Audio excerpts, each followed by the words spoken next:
LP टेसीटोरी। दोस्तों LP टेसीटोरी के अनुसार राजस्थानी भाषा किस सदी के लगभग अस्तित्व में आ चुकी थी?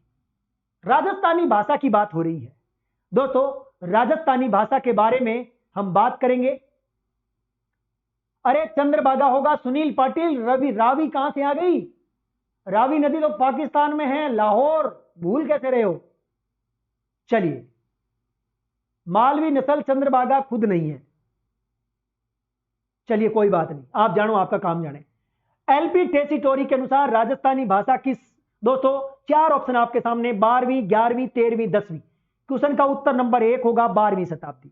दोस्तों हम सबसे चर्चा करेंगे। सबसे पहले कहते हैं कि एलपी टेसीटोरी जिन्होंने और जॉर्ज इब्राहिम ग्रियर्सन ने, दोनों ने राजस्थानी बोलियों पर बहुत ज्यादा शोध किया है।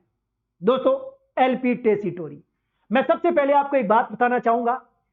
एलपी टेसीटोरी ने राजस्थान की बोलियों को 2 भागों में बांटा है। कि राजस्थानी बोलियों को कितने भागों में बांटा? दोस्तों राजस्थान की बोलियों को 2 भागों में बांटा है, 2 भागों में। अब 2 भाग कौन से हैं दोस्तों? नंबर 1 पूर्वी राजस्थानी, नंबर 2 पश्चिमी राजस्थानी। दोस्तों ये 2 भाग किसने बांटे हैं? एलपी टेसीटोरी ने। और इन्होंने कहा है कि राजस्थानी भाषा लगभग 12वीं सदी में अस्तित्व में आ गई थी। ये बात कौन कहते हैं? एलपी टेसीटोरी। लेकिन मैं आपको लिए चलता हूं दोस्तों जॉर्ज इब्राहिम ग्रियर्सन के पास। मैं चाहता हूं कि जॉर्ज इब्राहिम ग्रियर्सन की बातें भी आपको पता होनी चाहिए। दोस्तों जॉर्ज इब्राहिम ग्रियर्सन, दोस्तों ग्रियर्सन की बात करें तो ग्रियर्सन वो व्यक्ति है जिसने राजस्थानी बोलियों का वैज्ञानिक वर्गीकरण किया। सबसे पहले दोस्तों राजस्थानी बोलियों का सबसे पहले वैज्ञानिक वर्गीकरण करने का श्रेय किसको जाता है? वैज्ञानिक वर्गीकरण दोस्तों इस व्यक्ति का नाम है George Ibrahim Grierson. George Ibrahim Grierson, हाँ जी दोस्तों, एलपी टेसीटोरी का जन्म इटली में हुआ, मृत्यु बीकानेर में, बिल्कुल सही है। ठीक है। अच्छा 1.5 लाख सब्सक्राइबर हो गए क्या? चलिए भाई, आप सबको बहुत बहुत शुभकामनाएं। मैं आज दिन में सोच रहा था कि 1.5 लाख सब्सक्राइबर दिन में ना हो तो ठीक है, जब मेरी लाइव क्लास चलेगी तब हो तो मैं खुशियां बांटेंगे हम सारे लोग। तो मुझे बहुत खुशी है कि आप सब लोग मुझे देख रहे हैं और इतनी बड़ी संख्या में आप मेरे साथ हम नॉलेज का आपस में साझा कर रहे हैं और आप मेरे साथ जुड़े हुए हो। मेरे लिए बहुत ही खुशी का दिन है। 1.5 लाख सब्सक्राइब हुए हैं तो सबसे पहले आप तमाम विद्यार्थियों से मैं कहूंगा जोरदार तालियों से स्वागत कर दें। और आज चलो आप लाइक नहीं करते, लेकिन आज आपका फर्ज बनता है लाइक करने का। मैं चाहता हूं कि लाइक का जो आंकड़ा है वो आज 500 से ऊपर जाना चाहिए। दोस्तों 1.5 लाख सब्सक्राइबर होने पर आप तमाम विद्यार्थियों का बहुत बहुत आभार प्रकट करता हूं। दोस्तों ये मेरा नहीं है, ये आप सबकी वजह से है, मेरी वजह से नहीं है, ये आप सबकी वजह से है। तो मैं चाहता हूं जोरदार तालियों से, क्योंकि बहुत ही कड़ी मेहनत और दिन और रात हमने जब मेहनत की है तब जाकर के ये सब संभव हो पाया है। ठीक है। मुझे कुछ पूछ रहे हैं गुरुजी आप इतना अच्छा क्यों पढ़ाते हैं? बस आप सबको नौकरी जो लगवानी है इसलिए मैं अच्छा पढ़ाने का प्रयास करता रहता हूं। चलिए आप सभी का बहुत बहुत आभार प्रकट करता हूं। आज का ये दिन हमारे लिए, क्योंकि आप सब मुझे लाइव देख रहे हैं और हम सबके बीच में जब ये 1.5 लाख हुए हैं तो इससे बढ़कर और खुशी क्या हो सकती है। चलिए थैंक यू, आप सभी का बहुत बहुत आभार। और लाइक आपको करना चाहिए। मैं चाहता हूं कि हमारे कंप्यूटर जी आज बहुत ज्यादा बिजी है, मैंने प्रयास किया है, देखते हैं यदि ढोल नगाड़ों से आपका स्वागत हो जाए तो मजा आ जाए। मैं काफी दिनों से सोच रहा हूं कि हमारी सेशन में ढोल नगाड़े बज जाते तो मजा आ जाता। चलिए कोई दिक्कत नहीं है, फिर भी आप सबका आप जुड़े हो, बहुत बहुत आभार, बहुत बहुत थैंक यू, शुक्रिया आप सबका। इसी प्रकार से आपका प्यार जो है मुझ पर बना रहे। मैं आपको दोस्तों एक मेरे में कमी है, जितनी ज्यादा मुझे आप कोई चीज के लिए बोलेंगे मैं उतना ही ज्यादा अच्छा उसको पढ़ाऊंगा। ये मेरी आदत है शुरू से ही, पिछले 10-12 साल से जब से पढ़ाना शुरू किया तब से। मेरी एक कमी मान लीजिए, या बुराई या अच्छाई जो भी आप समझे। यदि आप कहोगे उस टॉपिक के बारे में तो मैं उस टॉपिक की जान निकाल दूंगा, सब कुछ उसके बारे में पढ़ा दूंगा। ये मेरी एक सोच है, और ताकि आपका कोई क्वेश्चन गलत ना हो। बिल्कुल केक का नंबर आना चाहिए। सभी लोग केक के बारे में कह रहे हैं गुरुजी केक कटना चाहिए। बिल्कुल हम कोशिश करेंगे कि आने वाले 2-4 दिन में ही लाइव करके आपको केक खिलाएंगे सबको, और तो क्या करें। लेकिन वो भी अवसर आएगा जब हम सब मिलकर के एक बड़ा केक काटेंगे, वो भी अवसर आएगा, साथ मिलकर के वो भी अवसर जरूर आएगा। तो आप सबका एक बार फिर से बहुत बहुत आभार, शुक्रिया, थैंक यू सबका। चलिए, अहमदाबाद से नमस्कार। बिल्कुल अहमदाबाद वालों का भी बहुत बहुत आभार प्रकट करता हूं इस लाइव सेशन में। हाँ जी, मन तो ब्लॉक कर दी, मंजू बिश्नोई को ब्लॉक नहीं किया गया है, आप आराम से कमेंट्स कर रहे हैं, कोई दिक्कत नहीं है। चलिए, करंट अफेयर पढ़ाओ, बिल्कुल रेखा जी प्रयास करेंगे। और गौरव मुदगल, शुक्रिया, आपका भी बहुत बहुत आभार। ये मेरी वजह से नहीं है, ये आप सबकी वजह से हुआ है, ठीक है। तो जोरदार तालियों से एक बार फिर से आप स्वागत कर दें।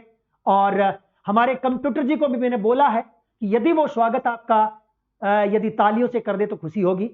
चलिए कंप्यूटर, बिल्कुल लड्डू, मैं कोशिश करूंगा कि आप सबको बीकानेर की एक बहुत बड़ी प्रसिद्ध मिठाई है, कभी बीकानेर जाऊंगा तो जरूर लेकर आऊंगा।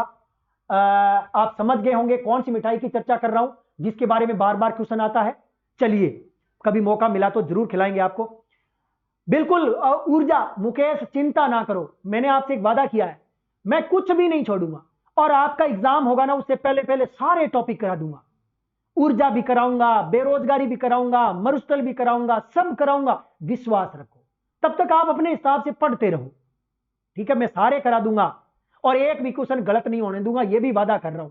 आप सोचो, इकोनॉमिक सर्वे जो मैंने इतनी कराई है, आप कल्पना कर सकते हो इकोनॉमिक सर्वे की किताब में नहीं मिलेगा आपको वो कंटेंट जो मेरे पास था, ठीक है ना। चलिए चलिए, स्वागत के लिए मैं कंप्यूटर जी को थोड़ा सा बोल देता हूं, यदि स्वागत हो जाए तो।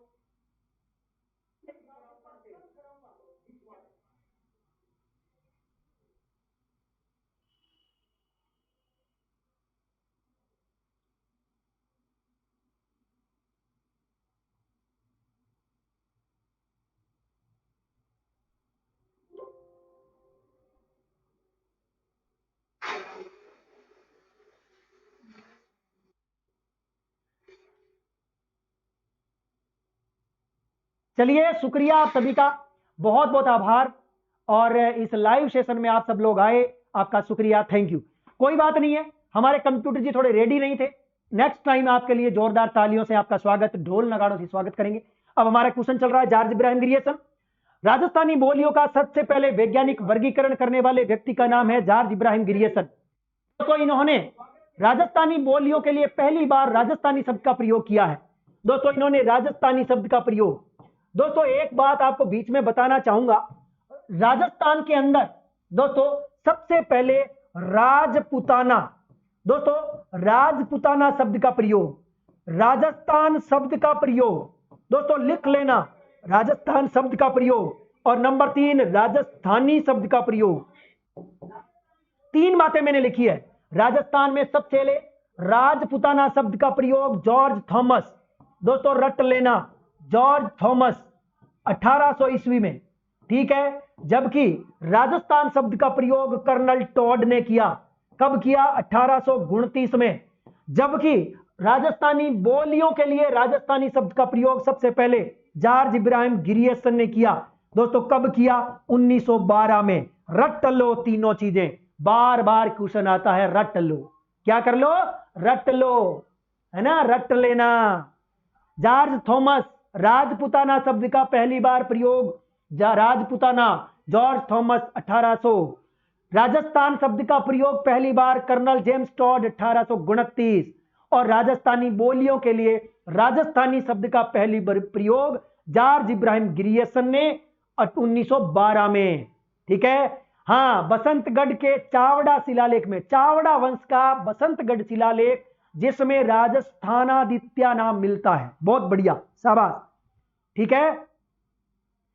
अब मुझे रजित बोल रहे हैं गुरुजी एक किताब निकाल दो, क्या जरूरत है, जब मैं पढ़ा रहा हूं तो किताब से बेहतर नहीं हो सकता क्या? चलिए, तो इस प्रकार से ये वेरी इंपॉर्टेंट था। हाँ दोस्तों, जॉर्ज इब्राहिम ग्रियर्सन ने राजस्थानी बोलियों को 5 भागों में बांटा है।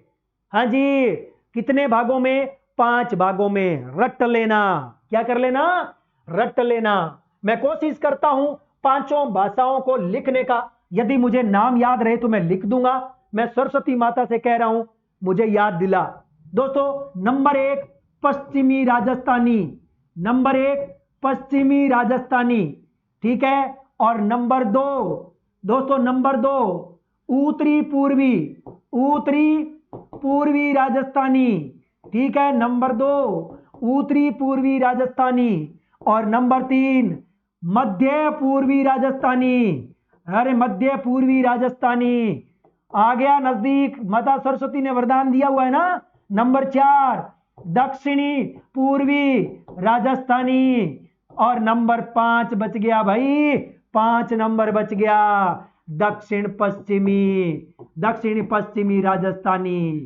हाँ जी, ये हो गई आपकी पांचों। दोबारा देख लो, मैंने लिखा है, हाँ जी, मैंने लिखा है नंबर 1 पश्चिमी राजस्थानी, नंबर 2 उत्तरी पूर्वी राजस्थानी, नंबर 3 मध्य पूर्वी राजस्थानी, नंबर 4 दक्षिणी पूर्वी राजस्थानी। और पांचवी जो बच गई, इसको दक्षिणी पश्चिमी राजस्थान भी बोलते हैं, और कई इसका दूसरा नाम जो है वो केवल दक्षिणी राजस्थानी भी है। दोस्तों, इसे दक्षिणी पश्चिमी राजस्थानी या दक्षिणी राजस्थानी भी कहते हैं, ठीक है। वेरी गुड, शाबाश विशाल, यही तो चीज है जो सिलेक्शन कराती है। दोस्तों, एक बार एक क्वेश्चन आया था, एक क्वेश्चन आया था कि राजस्थान की अनेक बोलियां हैं जिनमें मरुभाषा, मरुभाषा का उल्लेख सबसे पहले किस में किया गया। दोस्तों, कुवल्य माला उद्योतन सूरी की एक किताब है जिसमें कुवल्य माला, दोस्तों वेरी इंपॉर्टेंट है, उद्योतन सूरी की कुवल्य माला, जिसमें 18 भाषाओं का उल्लेख है। क्वेश्चन आ चुका है, रट लेना, क्या कर लेना, रट लेना। दोस्तों, कुवल्य माला, कुवल्य माला किसकी है दोस्तों, उद्योतन सूरी की है।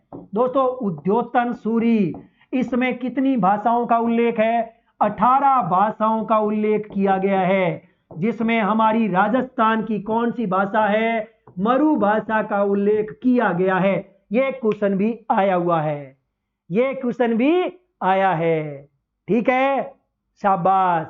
तो मैंने आपको एलपी टेसिटोरी 12वीं शताब्दी बताया, ये सारी चीजें बता दी है, शाबाश। अगली बार यदि ये क्वेश्चन आए तो गलत नहीं होना चाहिए। हाँ, अब एक क्वेश्चन आया था कि आईने अकबरी, जो कि अबुल फजल की किताब है, इसमें राजस्थान की कौन सी बोली का उल्लेख है, मारवाड़ी का। यह भी आपको याद रखना है। दोस्तों, अबुल फजल की किताब है आईने अकबरी, क्या नाम है, आईने अकबरी, ठीक है। इसे आइन ए अकबरी भी कहते हैं, आइन ए अकबरी। दोस्तों, इसमें मारवाड़ी भाषा का उल्लेख है, कौन सी भाषा का, मारवाड़ी का। इसमें मारवाड़ी का और इसमें मरु भाषा का उल्लेख है। वेरी गुड, शाबाश। दोस्तों, जॉर्ज इब्राहिम ग्रियर्सन की किताब में बता चुका हूं कौन सी है, लिंग्विस्टिक सर्वे ऑफ इंडिया, ठीक है। चलते हैं अगले क्वेश्चन की ओर।